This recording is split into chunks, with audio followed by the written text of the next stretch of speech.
Hello, hello, and welcome to another episode of Third Chances. I have today a special guest that I never met in person, but I feel like I know you for so many years because we are following each other on Facebook, and I learned about her journey, and it was very inspiring. And I really wanted to have her on this podcast because she has story to tell. Cristina Williams is an entrepreneur with successful record in network marketing, having built a large organization in her 20s, traveling the world with purpose to positively impact thousands of lives. Cristina has spent the last 20 years leading teams in both the network marketing industry and in traditional business. Her passion and dedication is to make an impact both in people's health and in their finances. Cristina came to the ASEA business less than a year ago and built the platinum in 6 months. She is a mother of 7, yes, you heard it right, 7 children, who continues to push forward with the mission to bring this life-changing, revolutionary technology to other families around the world.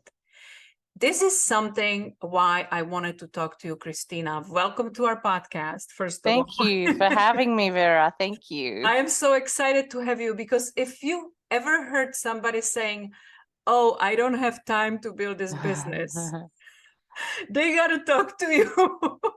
Yeah, my life is a little bit crazy, and I can't even. When people say they're busy, I really think, whoa, how busy? Yeah.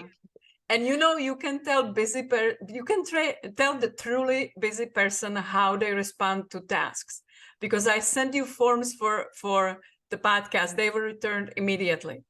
They were filled out, returned immediately. That's how busy person operates. The person that is not busy keeps busy, is taking their time and procrastinating, and that's not you at all. And that's why you are successful. I'm really excited. And you just had a baby, which is on top of everything. Thank you. Not only bigger kids, but now you have a little one that I'm sure requires all your attention. We must be crazy. When I think about it, we must be absolutely nuts. No, I think you are just birding your own future team. Yeah, that's right. Yeah, exactly. But network marketing it's funny. I have been in sales my whole life, and sales has a bad rap. People, you tell people you are in sales, and everybody's like, "Oh, you're gonna try to sell me something." I have not have any experience in network marketing in my life. When I got introduced to this technology and learned that this is what it is, I had no concept of it because I have never had bad or good experience with it. Sure. But I very quickly ran into people that were having opinions about network marketing based on some assumptions that they thought it is. Pyramid, Ponzi scheme, whatever they believe it is. And funny thing is, they usually have no idea what the model is, because if they did, they would be pursuing it. Sure. And it's just disempowering because some people make judgment over groundbreaking technology because of the model that it's been sold to. But when you understand why, it makes a lot of sense. And I have met since many super successful people like yourself that really made me understand how noble this business is. And one of them is Ed Weems. I love the guy. I saw him many times speaking live because I go to events, and he's a preacher, so he is a wonderful speaker. And he was kind enough to write forward for your new book that's called 10 Things I Wish I Would Known About Network Marketing Before I Started. And I would love to talk about that book. But let me read a little bit what Ed wrote about Cristina, because that really moved me. Okay. Some people are solo travelers through life. Not Cristina. She's determined to take others along, ensuring they savor every new experience and squeeze the juice out of every adventure. I have hacked my way through the Amazon rainforest, both with and without a guide to follow.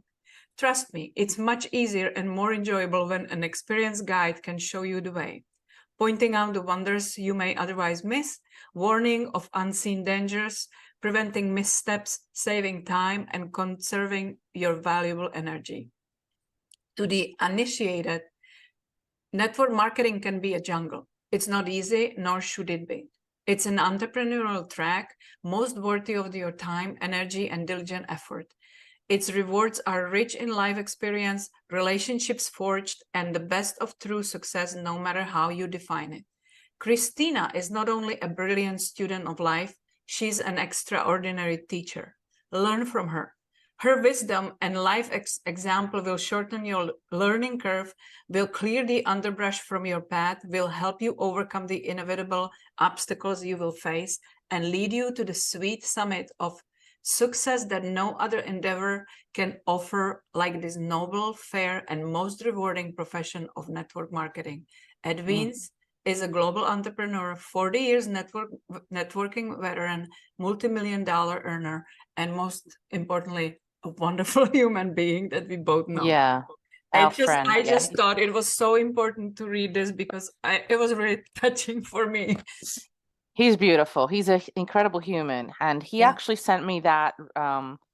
He sent me that unsolicited. You know, I had asked him just to read my book when I was still in the editing process, and he sent me that as an unsolicited review. Wonderful. And I said to him, "Look, can I use this in my foreword, because it's just so beautiful." And so, you know, he really was just writing something from his heart, and that's exactly how it feels. Yeah, hopefully the whole book it has a feel of coming from the heart, because I really did write it originally for myself, selfishly, because I felt that, you know, so many people come to this industry with hopes and with dreams, and I'd love to say that everybody makes it, but not everybody does. I think a lot of people, you know, I've certainly spent a lot of my life dreaming, planning, setting goals, and not advancing. And if you somehow manage to get through the jungle that Ed's talking about and get to some level of success, and there are some principles that you figure out along the way. And I really wish that I could turn back time and go back and talk to myself and say, listen, these are the things that you need to learn, and learn them quickly. These are the things that don't waste time on this. Change this thinking, adjust your thoughts on this. I wish I could go back and reassure myself, but I can't. But I can reassure other people getting started. And it selfishly feels good to do that, to pay it forward. It's not selfishly, it's very generous of you, because many people who are successful kind of don't share that path with others selfishly. I think there's many people that reach certain level and they watch others to try to get it, but they don't offer the helping hand. You are. And I would like to go back in time anyway with you, if I may. Because what I learned about you, you were a refugee from El Salvador that originally immigrated to Australia. You must have been a kid then, right? Yeah, I was 10. Yeah. How was that experience for you? Because that's many people cannot imagine being torn out of your everything you know and start somewhere else completely from scratch. Right. You know, that's a really great question, because not many people ask me about that. And it was very formative, because I think my life, and that happens to a lot of us, our life could go in two very different directions. And being taken away as a child from my home country really put me on a very different path, and it changed who I am. In the 1980s, there was a civil war in El Salvador, and it started in the countryside, but it was progressively moving closer towards the city. And in 1989, it became very clear that the violence had escalated. There were shootings. You know, we were caught in crossfire many times. Our house was directly targeted. You know, we had guerrilla break into our home in the middle of the night. Wow. And this was a very unstable time. And a lot of families we knew, they lost children, they had people kidnapped. And my dad decided we have to leave. So So we applied to a refugee, it was like a UN initiative, and they gave us a choice between Canada and Australia. And at the time, it was before Google. You couldn't Google Right. things. So Right. all we were shown was a temperature chart, and Canada was really cold. Yes. So True. we we picked Australia based on a little temperature chart, and Yeah. we were thrown into the unknown. So I spent my teenage years really learning a lot about resilience, because I was in a new country. I didn't speak any English. I was an outsider. I was a foreigner. My friends had been all left behind. I had to start over. And now I look back, I think it was very formative, Yeah. because I Makes you realized, grow up yeah, quickly, you right? grow up very quickly. Yeah. Exactly. And I think it made me less afraid of change, because once you survive change and you adapt, all of my life since has been quite an adventure. At the age of 17 or 18, I think I went to France. I worked as an au pair. I've traveled a lot. And I got married young, but we continued to build a business. We traveled. Um, Is it uh, something you always wanted to travel the world as much as you can? I don't think travel is the word that I was seeking. I feel like I've always had an urgency to really live this life well. Hmm. And to me, travel is part of that. I'm the person that if you have a smorgasbord at a party, I want to try all the food, you know. And and that's how I feel about life. I want to try it all. I want to see as much. I'm like this. I think so many people live like we have 100 years or 200 years, but True. nothing is guaranteed. Yeah. You know, I think some people live like we have 1,000 years, and there's just no urgency to do anything. Like it can be done next year. But That as you was and I me. know, That was me. I actually was feeling like, really, oh, I can start all over again. It doesn't matter. Like I have time. Yeah, you yeah, you changed that perspective a little later for sure. it does, right? But I think because of maybe my youth and seeing how fragile life is, and um, being appreciative of a second chance. I've always been hungry for, let's do it. Let's have kids. Let's travel. Let's have businesses. Let's take risks. Let's do things boldly. Let's chase our dreams. I've always been really hungry to just try it all and do it all. Yeah. May I ask? And if you don't want to go there, it's fine. Yeah. Just tell me. I know your first husband was a very successful network Hmm. marketer. Is that where you first learn what is that business about? Yeah, for sure. I had never heard of it at all. I never knew what this industry was like.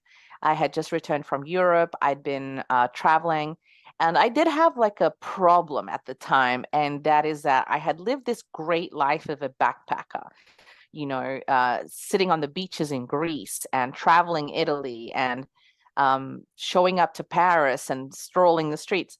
But I had done that with very little resources. And when you're in these big, beautiful cities and you have no money to eat at a nice restaurant or to stay at a Yeah. nice place, I was kind of already thinking, all right, I want my life to be big experiences, but I need money to do this. I need to find a way to earn an income. And I was in this problem because I always thought that I was going to become a doctor. I always was going to go down the medical path. I had actually finished physiotherapy, or was nearly finishing physiotherapy, and I had been accepted to med school. And but I was thinking, I don't think I can live this crazy life of You would be travel and tied up. adventure. Yeah. Yeah. Yeah. So I was kind of in this, I was 21, and I had this big problem. How do I do this? I want freedom, but I need the income. Right. And I met Malcolm, my first husband, through a network marketing platform, like a meeting, I suppose. And I saw the model. I had no judgment, because I had never been around it. And I just Mhm. purely looked at it as a business model where you can work for yourself, you work from home, you do your own hours, you dial in your own income. And I was just like, why doesn't everybody do this? This is Right. great. Um, and Malcolm he had been in network marketing a long time, but we really began to work together. And I think, so he was very experienced in network marketing. He did teach me so much and still does. And we built our first big business together. Like we went to the diamond level together, and we operated very well as a business team, for sure. That's great. Yeah. But then something happened, and you guys went separate ways, which is That's none of right. our business. But I know you have still very nice relationship together. But what surprised me when I was reading your book is that you actually went back to him when you realized you have to do something, because you ended up being in not so desirable situation with kids and not a lot of money.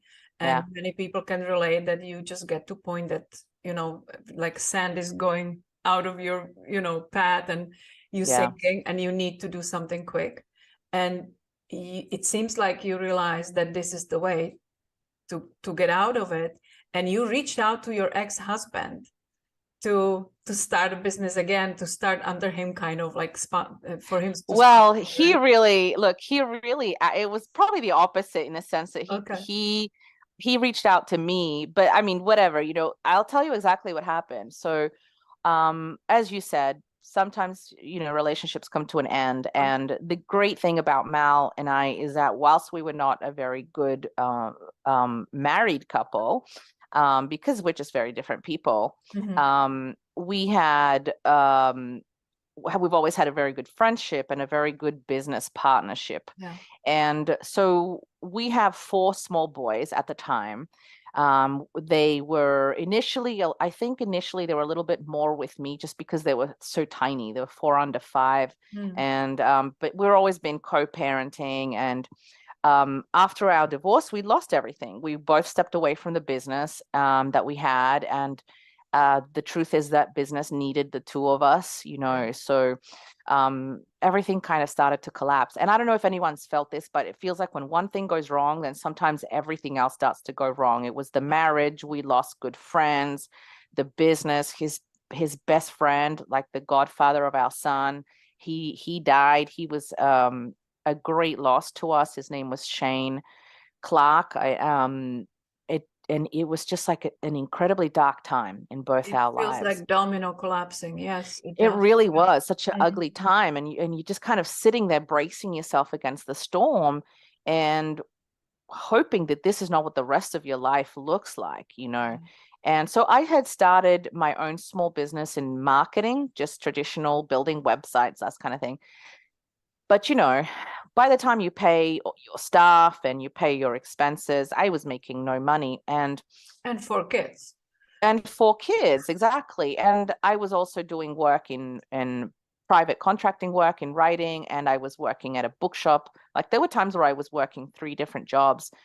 And sometimes people say, when you're really down and out and, you know, you have no money, people say money's not important. But to me at the time, money was not about having a luxury car. Money was about feeding my children, and feeding my children is important. Putting shoes on their feet. And the feeling I can describe to you, Vera, and I think people relate to this, and if you're in it now, you might relate to this. I was frustrated, but more than anything, I was angry.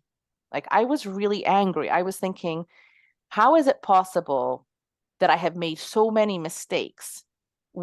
I was angry with myself, you know, and angry with the situation. I've worked so hard. I've had so many opportunities. I thought I was on a good path. How did everything collapse? And I would look at my children and see their little shoes, and I know that they needed new shoes, and I just didn't have the money to buy them. I would be at a restaurant, and I remember sitting at this Italian place that we opened the menu, and I could see I couldn't afford to eat here, you know, and I got my children 2 like things of garlic bread, and I just had a glass of water, and I sat there, and the whole time I'm looking at my beautiful little boys, and I was just mad that I couldn't do better for them. You know, and I was just really angry that things had become so bad. And yet, you know, inside of yourself, you are capable of so many things. You are smart, and you can move from place, like it seems, right? Yeah, that's right. But that feeling of being stuck and thinking, not that I'm better than this, but why aren't I doing better things? You know, how did I get to this point? It's a frustration, but it's an anger, and ultimately it's a sadness. I was sad. And obviously Malcolm and I, my ex, we kept seeing each other. And it was around this time that one of his friends had a serious, very serious health crisis. He was terminally ill. This is Danny. And he went to the US. He found out about this redox molecules. And Malcolm kept mentioning this, you know, hey, we really need to look at this. You know, this is incredible. I can't believe this company has made this breakthrough.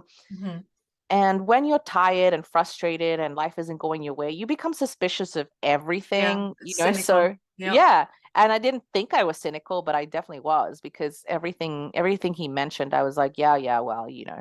And I had, you know, and when I found out that the company had was doing the distribution of their product through network marketing, even more skeptical. I was like, well, I want nothing to do with it.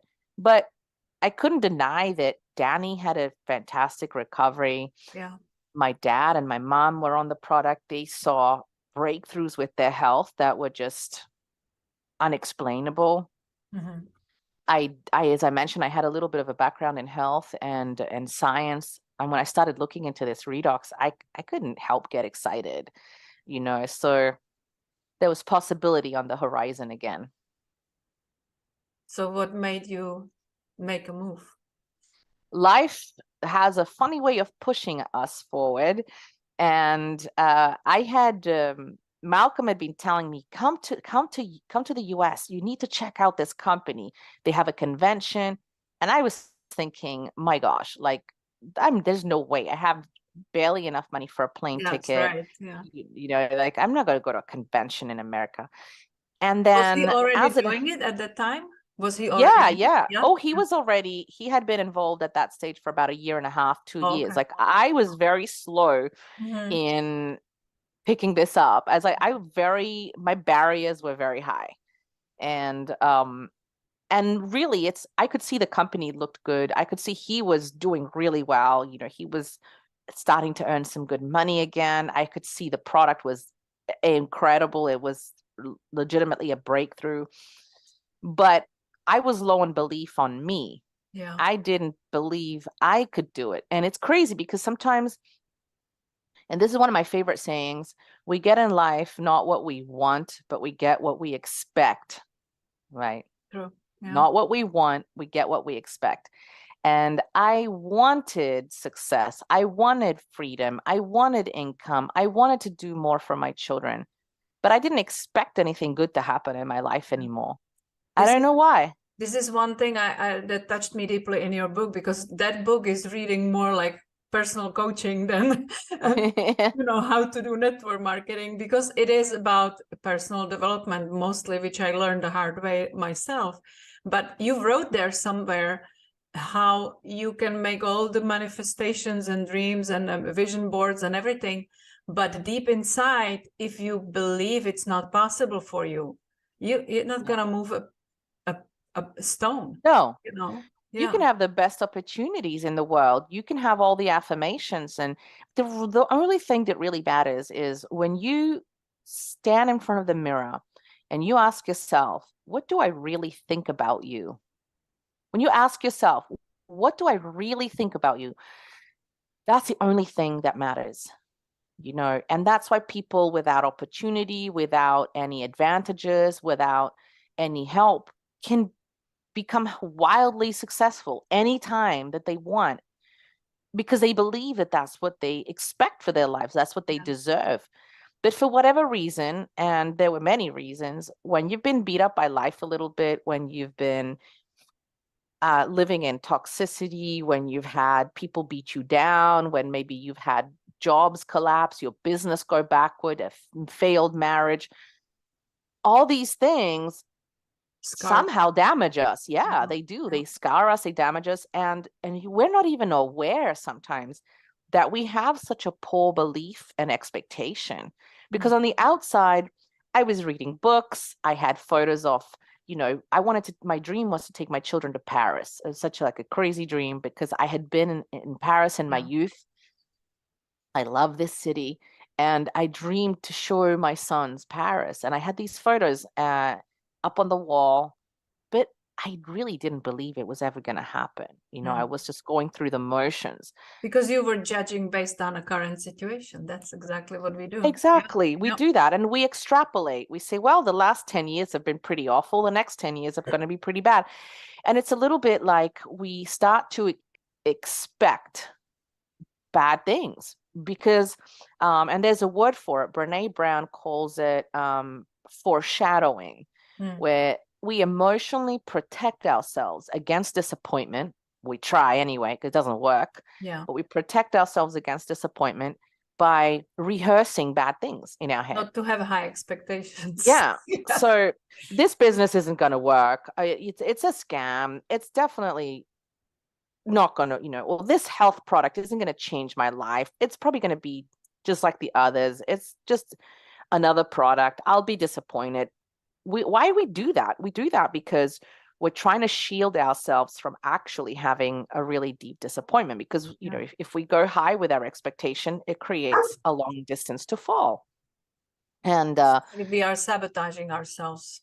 Absolutely. Exactly. So what happened in that time is that I had met a really wonderful man, and I met him in Australia, but he is essentially American and he lived in the US.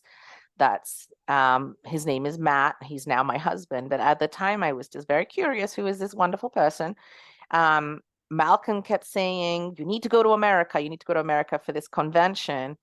And I thought, okay, well, now I have several reasons. I really came to this convention just curious. I needed a trip. I came really so I could properly dismiss this business. That's why I came, so I could say, look, I went on there. It's not for me, but I didn't want to be wondering because there was a little part of me that was like, well, what if? And I wanted to dismiss that. And I wanted to see about this guy as well. And then I was sitting on the flight ready to take off. And I could tell you, I was sitting against the window and I was just checking my emails before they shut the Wi-Fi. And as I said, I had a marketing company at the time. And one of my clients, I had allowed this client to become the biggest part of my business. He represented about 70% of my income. And he sends me a very quick email and says, hey, it's been really great working with you, but we have somebody in-house that's going to do what you do for us. We don't need you anymore. Great. And I didn't even have the time to reply as the plane is taking off. I just had to sit with these news for the next 12 hours. And I went initially quite angry, quite mad, thinking, oh my gosh, not again. Like I have to. And I thought, do I just build that business again from scratch? Like I'm going to be struggling financially because things had started to get better. But by the time the flight, biggest foot in your ass to just move you where you were. Absolutely. By the time by the time I landed, because I started to recognize the signs in life now. And now, instead of trying to fight it, I try and listen, and I was like, okay, God, and if you don't believe in God, the universe, whatever you got going, yeah, but I think most of us believes there's something bigger. And for higher me, intelligence. Yeah. I hope so, right? If we think we're the highest intelligence, then we're in trouble. But I was thinking, okay, well, you're being pretty loud about this. Okay, I'm gonna trust. You're literally shutting this door as I'm taking off to explore a different door. That's amazing. That's so really amazing. Yeah. It was a push. And I thought, I just decided to trust it. I thought, you must have some good things for me. You must have some good things. You better have some good things. You have some good things in play, and I'm going to jump in. I'm gonna do this with faith. That's your already personal development in progress, because Yeah. you didn't look at it like, oh my God, another failure.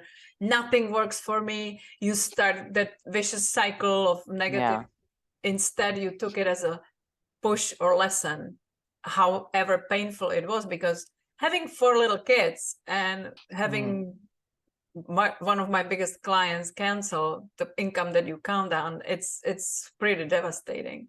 But that's Yeah. fantastic. That's part of your personality. That's why I love you so much. You have that drive in you, that you learn to take these things as a lessons instead of beating you down. So what happened at the convention? Tell. Well, you know, as I said, I was there to dismiss it, and I sat at the very back row, and I remember I took my laptop. I take my laptop everywhere. Like you said, I'm so busy. You know, yesterday my husband, we're driving in the car, and I said to him, how far till we get to this place? We were going to a lunch. And he said, 4 minutes. I said, great, I can work for 4 minutes. And he just laughed like, I have my laptop because I will not waste 4 minutes. I won't just sit there for 4 minutes. Like, come on, you know. So I pulled out my laptop at the convention. It was 2017. And I was in the back, and I was trying to get through some extra work and what have you. And then I started listening to people tell their stories of their health breakthroughs. Doctors and health practitioners share what this breakthrough technology was about. I could see that this was changing lives. And commercially, my head started ticking. I was thinking, wow, isn't this like the holy grail of business? You're looking for something that everybody wants or is gonna want, but they don't have it yet, and they can only get it through you. And I was like, oh, okay. I came here to dismiss it, but I had to shut my laptop down, which is a big deal for me, because I just became so captivated. And shut up your assumptions and start I listening. did. Yeah. And then, you know, I met, I saw the company founder, Tyler Norton. He's an incredible human, and he's a fantastic speaker. And I got to see the heart of this company. And I think at the end of that day, I was like, okay, I get it. I get why everything shut down in my other business. This is going to be me. I want to do something I'm passionate about. Sure, I need to make an income for my family, but I also want to make a difference in this world. Yeah. I don't want to just be remembered for having built websites, you know. And I often ask people, like, what do you want to be remembered by, and what are you doing about it now so that you are remembered by that, you know? And to me, I thought, I want to make an impact on the world. This is a pathway to an impact. This product is a breakthrough. I want to be a pioneer.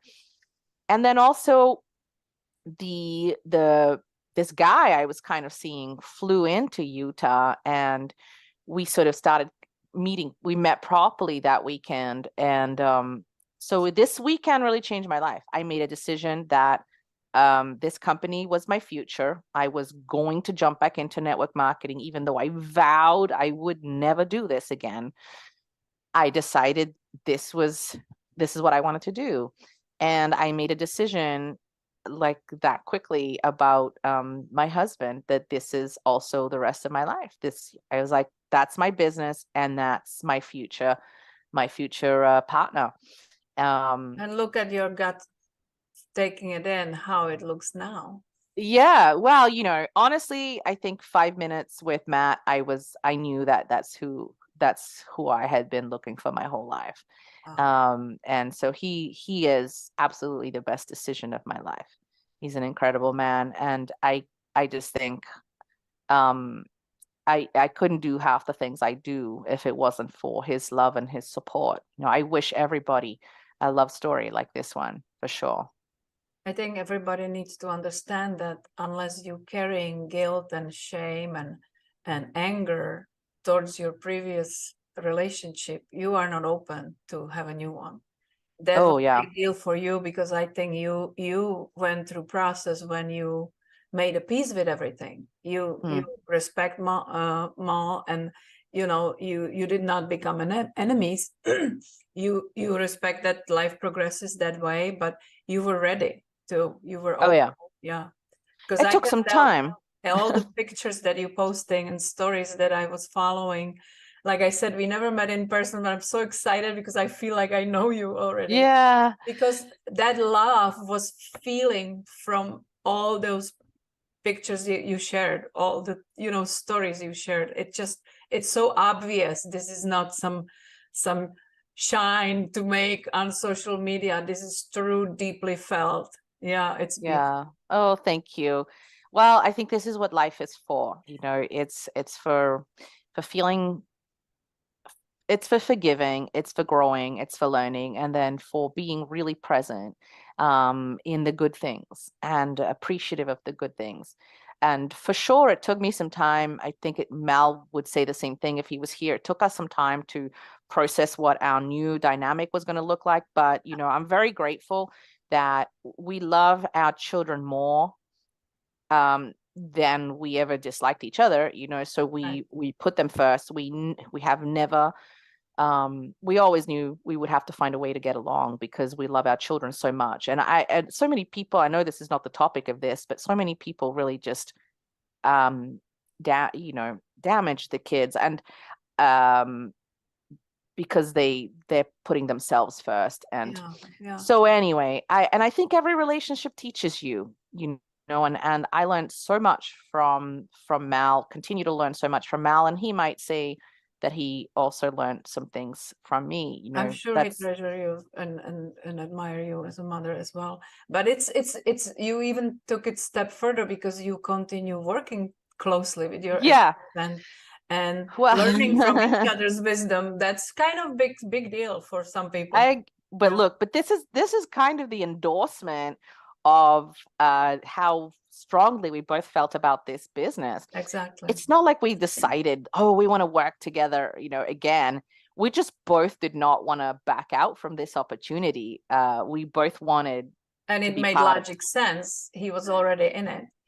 Exactly. Yeah. One thing that I remember you said somewhere, and I don't remember where it was, you basically, because every time you start in a network marketing, everybody wants you to make a list of your closest friends and family and start there. And you said one thing that caught my attention. You said, my ex-husband already went through all our friends and family. Yeah. I had to start on cold market point blank. You had nowhere, because they were already taken care of by him because he was there a year and a half, 2 years earlier than you. So how did you start? Well, look, I think we all have to go into a cold market, no matter what business you have. I've had traditional business. If you and I started a spa center tomorrow, or a shoe shop tomorrow, or an online business of any description, of course we would tell our family and friends. Of course, we would. And we would expect to support each other. I don't know why network marketing should be any different. If I can buy something from a big conglomerate like Walmart, or I can buy it from my sister, I'm going to buy it from my sister. That's right. So I think that should be said, that any business we will share with our family and friends. But I had never thought that was a big deal to go into a cold market, because that's what you have to do also with any business. You tell your family and friends, hey, we opened a spa, we have a new shoe shop, but that's not where you're going to get all your business from. That's 2% of your business. Everything else, and the other 95%, is going to have to be a new market. You're going to have to do the work of marketing yourself and your business. So I just thought, okay, I jumped a little bit forward, but not much, because to me, and I think this is one of the mistakes on what gets network marketing a bad reputation, that people just persist with their friends and their family like they're the only people. That's they're the only people that you need. And come on, like, even if they all said, yes, I'm going to use your product or your service, you still need to find 98% of your other people. So just go there anyway, So I decided very quickly that I needed to start connecting with people organically. And there's so many ways to do this now. Won't really go into it because it's not the purpose of this. But I just think there's never been an abundance of information on how to connect with people on social media, how to run Facebook campaigns. There's LinkedIn. We have never been so connected. you can talk to people in Singapore. I can Google people in New York that are looking for health advancements, or people that are in the natural health industries, or I can connect with and do a meeting in Spain. Like it's never been so easy to. Here we are. We never met, and we connected because of Facebook. Exactly. Yeah. Exactly. So I think for anybody who had the fear of what if my friends and family don't want to do this? I think we need to like get rid of that. What if your friends and family, whether your friends and family do or don't, is inconsequential. You're gonna have to market yourself. You may as well start and do it properly. But one of the smart things also, because I loved your book from cover to cover, because it actually speaks directly to all our issues and insecurities and fears that we all have when we do this. And I have went through similar things when I was back in sales. However, when you sell other people product, it's always easier than when you have to sell yourself. Suddenly our ego kicks in and we are kind of hold back. And I can't say that about me. And it's like, what would people think? Like you said, like if my sister had a taco shop, my kids are eating tacos there all the time. Yeah, that's right.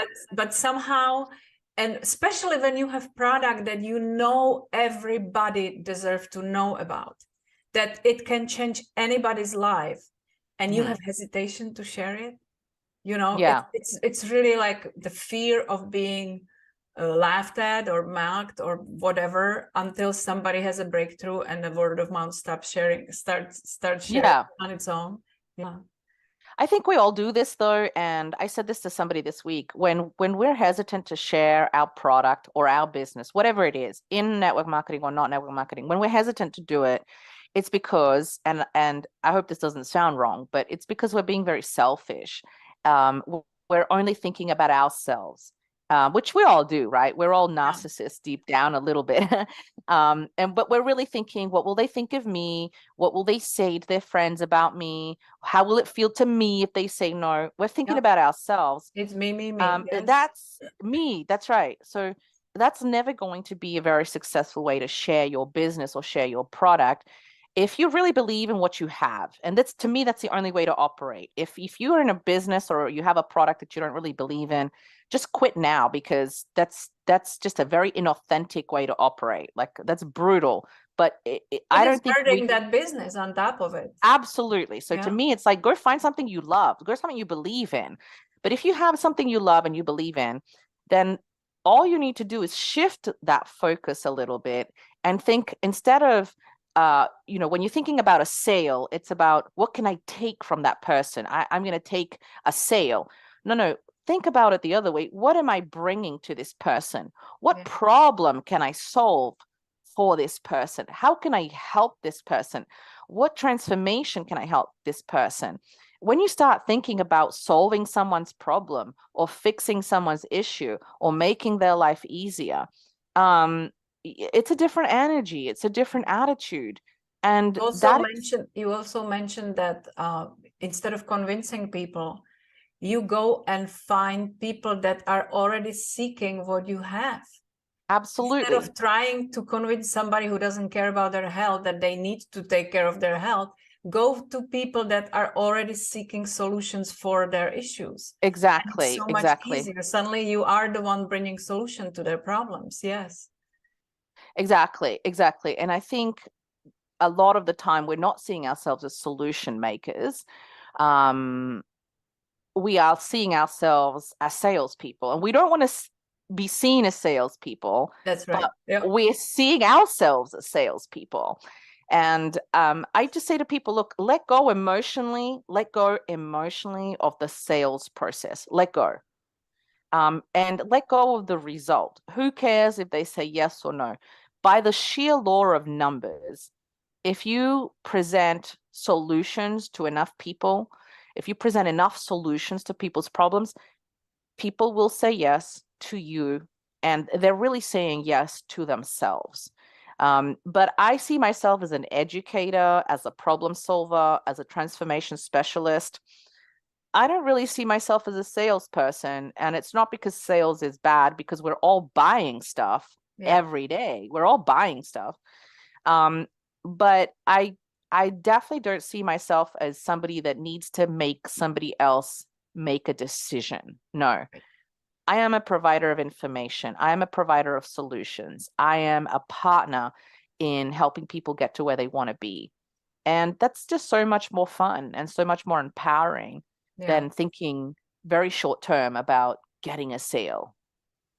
I wanna go back to that image that you had a few years ago of pictures of Paris around your apartment that you wanted to bring your kids to. What happened with that dream? Well, it's so many dreams. Obviously started building my business. I started to see change in people around me, breakthroughs in people's health. Obviously, it began to snowball. The more I saw people changing, the more excited I became about helping more people. And I can tell you honestly, I was seeing the cash flow coming in, but it was never the focus. I was never like, now I need to make 10,000. Now I need to make 50,000. That's never been my focus. My focus was just push forward, help more people, push forward, help more people. And then about a year into this process of obsessively push forward, help more people. And I see in a book, this is work. Any business to get up, it's going to be work.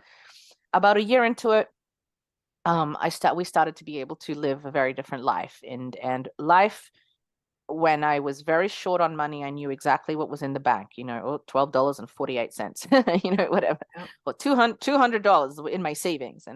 And then in the end, not the end, but in the end of that first year, I started noticing that I wouldn't check my bank account. There was just always enough surplus. You didn't have to worry about it. Yeah, I just knew there was enough, to go to the store and then walk back to the car and think, oh, how much was that? How much did I just spend on groceries? Whereas before I was always calculating, always limiting. And eventually I was able to realize that dream to take my children, my sons to France, not just on a quick trip, but we decided to go for a year to the south of France. It has been a bucket list to take my children to castles, to vineyards, to live in the countryside, to help, speak French, try different foods. I mean, it was just an absolute realization of a dream. I'm so big about giving my children experiences, That's for me, the best way I can raise my children is to show them life and to show them the world. And it was a really magical moment to stand on this bridge, the Pont Alexander III, which is over the River Seine that goes through Paris. And that was the place where that postcard was from that had been on my fridge for so long. And to stand there and to see my 4 little boys just looking out over the Eiffel Tower. And I have a photo of the moment that I remember, because we were in like a little ride-along tuk-tuk when we were approaching this bridge. And the moment that I knew it, when we came around the corner, they would see the tower. And I could have had my photo, my camera pointed at the Eiffel Tower, but I knew that the what I wanted to capture was their faces. So I turned around and I pointed the camera at their faces. And my boys are like pre-teens, early teens at this point, and they're always cool, they never show much emotion. But I captured this moment, which was just this pure, absolute raw joy, and their faces were just like, oh, because it is breathtaking the first time you see the Eiffel Tower in Paris. And I captured this moment. I stood on that bridge and I was very emotional, just thinking what it meant, that we had come through some difficult times. And I'm not saying there's not still difficulty in our life. There's always going to be challenges. But I wanted my children to see that you can chase your dreams, that you can change your stars, that you can work hard for something. And it's an example. I wanted my children to be proud of their mom. Yes, that's what I was feeling in my gut when you were talking about this. Like, how about the example you gave them? Yeah. Because they had seen this, they had seen me cry when things collapsed. They had seen me do meetings. I was waking up and when I was in Australia at the time, I was doing meetings for Europe. I was waking up at 3 a.m. to do meetings like almost every day. And they would wake up and come out of their little beds at 6 a.m. in the morning, and they could see that I had been up already through the night, the big pots of coffee. They saw that I sacrificed. We sacrificed. I said to my children, when I became serious about building this business and changing our life, I put myself up against a wall and I said to my children, listen, I'm going to do this. Look at me. I don't lie to my children. So look at me. I'm telling you right now, I'm going to do this. I don't care what it takes. I've seen that other people can be successful, then I will just learn what they've done. I will do what they've done. I will work until it's done. But I need you guys to give me your support. And I said to them, I need 1 year to change our life. And I built a dream. I said, imagine if we could, eat out at nice restaurants. Imagine if we could go to the beach and stay in a nice hotel. Imagine one day we could go to Paris. And I made my children buy into that dream. Wanting it too, yeah. Yes, absolutely. Because they paid a lot of sacrifices. That whole year, a lot of the weekends I was working. They didn't do sports, with 4 boys. One of the things I had to do was take them all out of sports. I mean, when you're going to change your life, if you're serious about changing your life, be serious. Dreams need to be backed up by a plan. And I sat down and built a plan with my children. And make a commitment with the people that matter around you. A lot of the time we keep our dreams very tight, very quietly, because we don't want to be disappointed, but more importantly, we don't want to disappoint others. I knew if I told my children that their life was going to change, that our life was going to change, there was no way I was going to mess with that dream that I put in their hearts. You made the why very strong for yourself. I gave myself no back door. Burn the bridges, sink the ship. If you're going to do something, just do it, to quote Nike. Yeah. Don't give yourself backdoor options, because you'll take them. You will take them. Don't create a plan B, because I promise you there will be hard days, and the plan B is an escape route that you will take if you leave it open. I said to myself, comfort. Yeah, that's it. I'm not, there's no plan B. This is what we're going to do. How much more is it important to you to have a supportive people around you to build it with? Because this is a solo business, yet there is a big network of support that helps you every step of the way if you seek that help. How important for you? Exactly. And look, when I wrote this book, everything that's in this book is not my words. I keep saying to people, this is a collection of the good things that have been given to me, the good advice, the support, the coaching. It's all been poured into me on my journey, and I have put it into one place, but it really doesn't come from me. I've been lucky enough, and in network marketing, you will find some of the best coaches in the world, because these are the people that have toughed it out, have done the hard journeys. They have been on their own journey, and they can teach you how. And in every other industry, coaching is so expensive, and network marketing, it's there for free, and I don't know why we don't take advantage of it more. So yeah, there has been so many mentors, and I won't even start naming names, because then I'll leave people out. But I've had so many people guide me, support me, and encourage me and believe in me. And also people in my team that have come through, that have been incredibly encouraging. People believe in you. People support you. And then there's also people who leave you, and people who don't believe in you, and people who criticize you, and we just have to make a choice who we're listening to. There's always going to be good people, and there's always going to be people that maybe don't believe in you, and they're there. Sometimes they mean well, but they just don't see the bigger picture that you do.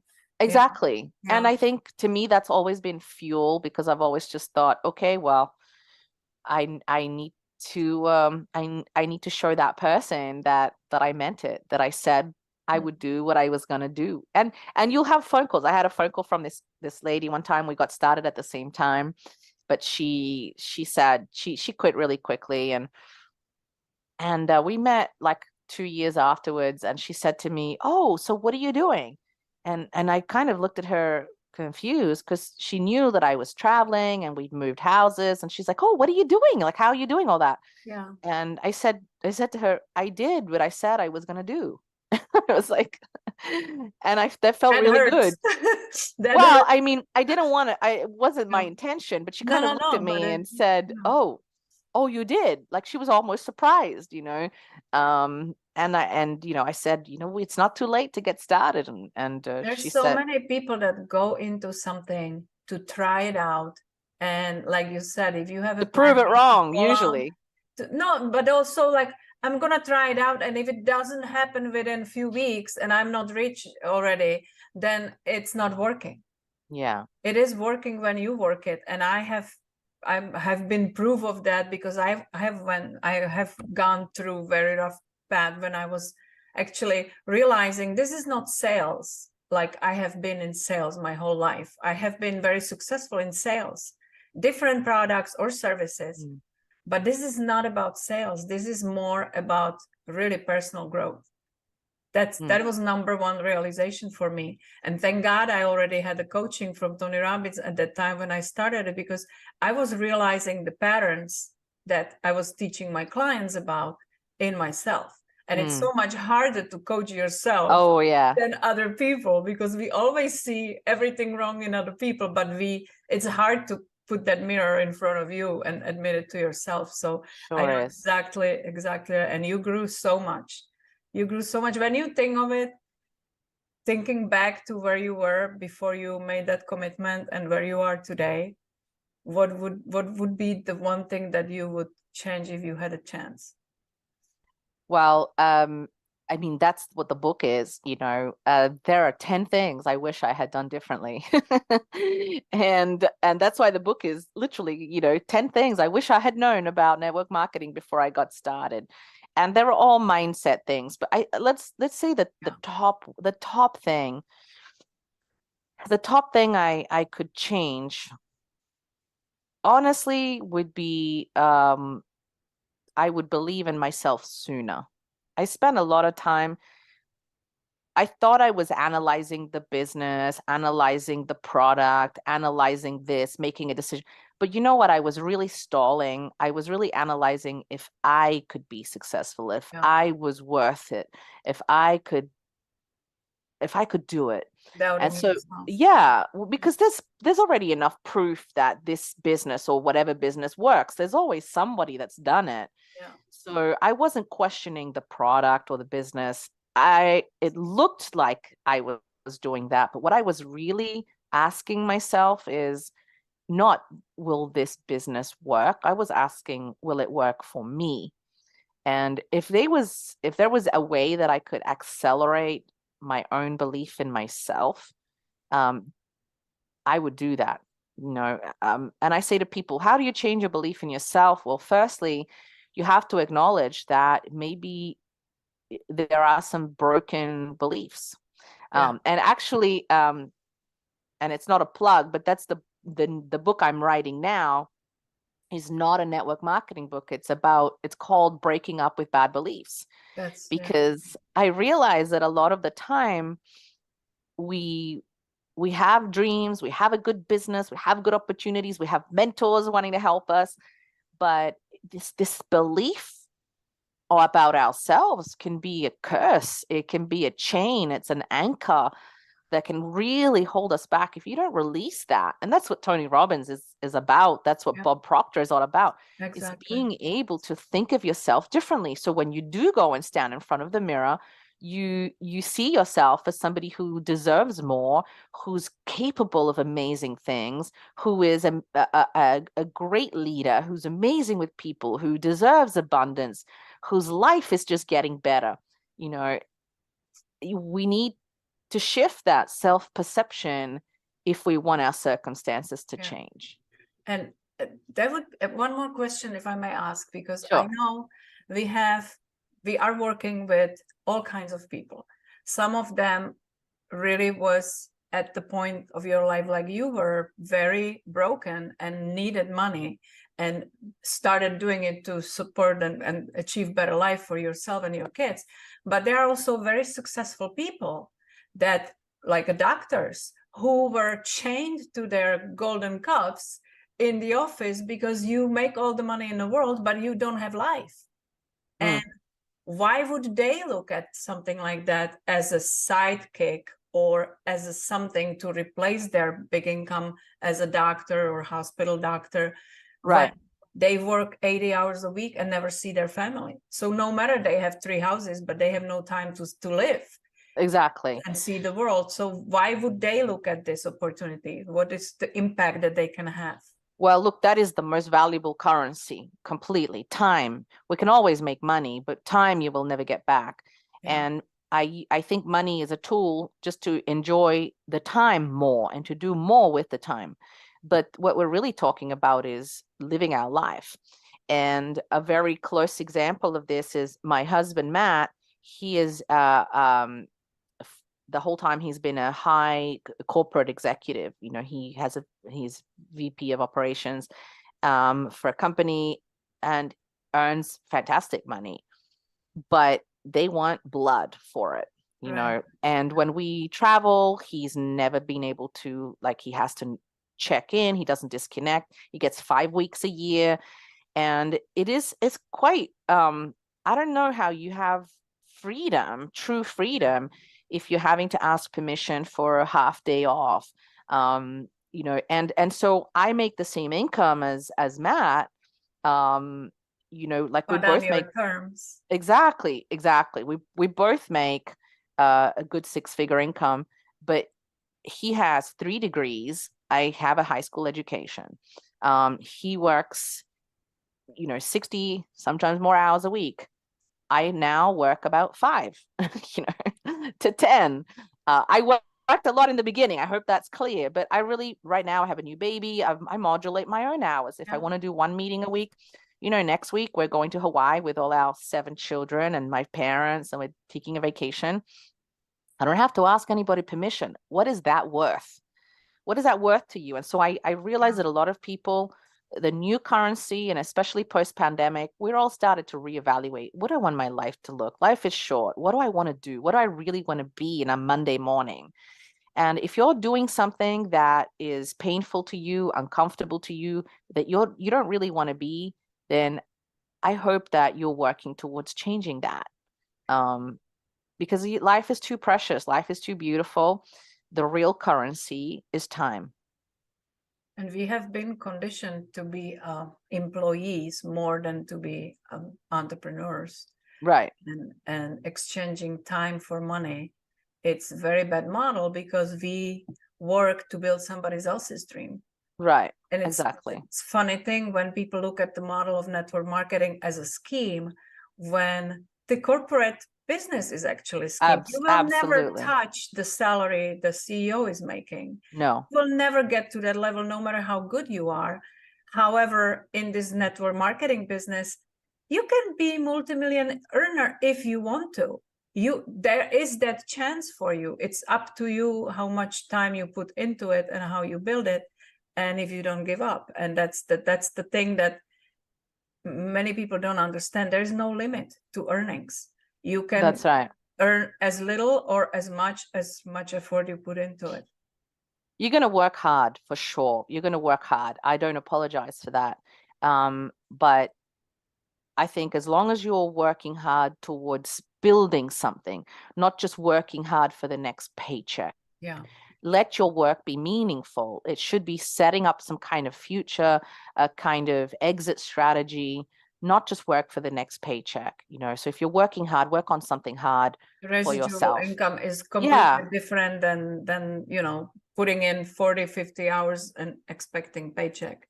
Exactly. Yeah. And I think what you said before, that now you work like 4 or 5 hours a week, I don't believe it in a minute, because I believe you are talking to people on the phone and you are dealing with your team and you are doing presentations, but you don't feel it. It doesn't as feel like work. work. Yeah, Right. yeah. Yeah. Yeah. Because I you think are that's in it. touch. Yeah. Yeah. So I probably would do like Zooms, maybe 4 to 5 hours a week. But you're right. I am texting and I'm talking, but I enjoy it, you know, and if I don't want to do it, I don't do it. That's Right. the point. You know, Right. I can say to people, hey guys, I'm in Hawaii next week. Please, if it's urgent, let me know.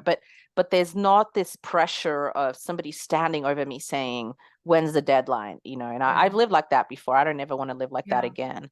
And I have created businesses before where I created an expensive job for myself. Exactly. So that's exactly what most of us do. Like you get married into your business and you don't, and we all go to business for free time, but what free time? Oh yeah. Yeah, Exactly. we bury ourselves in this. And this is different because you can build a team and now your effort is doubled, tripled. You know, it goes on as a mushroom effect. And when you find good people, suddenly you are the leader that helps other people build it up as well, and it just naturally grows. That's right. There's no borders. Thanks to the internet today, there's no borders where you can go with it. Yeah. Cristina, this was such a fabulous conversation, and I didn't expect anything less of you. Oh, thank you for having you really me. I are really appreciate it. inspiring woman, and I must laugh just to imagine when somebody's telling you that they have no time for this. Because I mean, everyone's busy. When she announced that she wrote a book, I felt such a deep shame, because my book is half written for a few years in the closet. And I was like, of course she did, because she didn't know what to do with her free time. Just, you know, squishing it all in. Let's live big. Let's live boldly. Let's do everything we can do and make this a fun ride. That's right. That's right. Thank you so much. Thank you for having me. You guys get inspired by Cristina's story and her success and her teachings, because this is really sharing wisdom that not many people can. Many people talk the talk, but not many people really can show you that they have done exactly what they are teaching. And Cristina is one of them, and it's incredible story of immigrant that there are no barriers there's nothing stopping you to be successful. And I keep saying it because I keep saying it to myself as well, because I have been gone through my own crisis, and it's good to remind yourself that you have been through a tough spot before and you're gonna get out of it. So I certainly hope this was not a waste of time. If you want to reach to Cristina, I'll post all the links to her and her book in the show notes, and please go and buy this book. It's a short read, but it's packed with valuable information. It's really a little personal coaching into changing your mindset about certain things that will help you grow. And I read it in one day, and I'm gonna read it again because I just looked into it back before we started our conversation to remind myself, and I realized I have to read it again. I have to read it again to sink in. So thank you for that work. Thank you for making time for us with all your babies and kids and husband. And I just wish that we will see each other maybe at one of the conventions and be able to hug. Sounds really good, Vera. I look forward to it too. Thank you for having me, and have a wonderful rest of your weekend. Thank you. Thank you.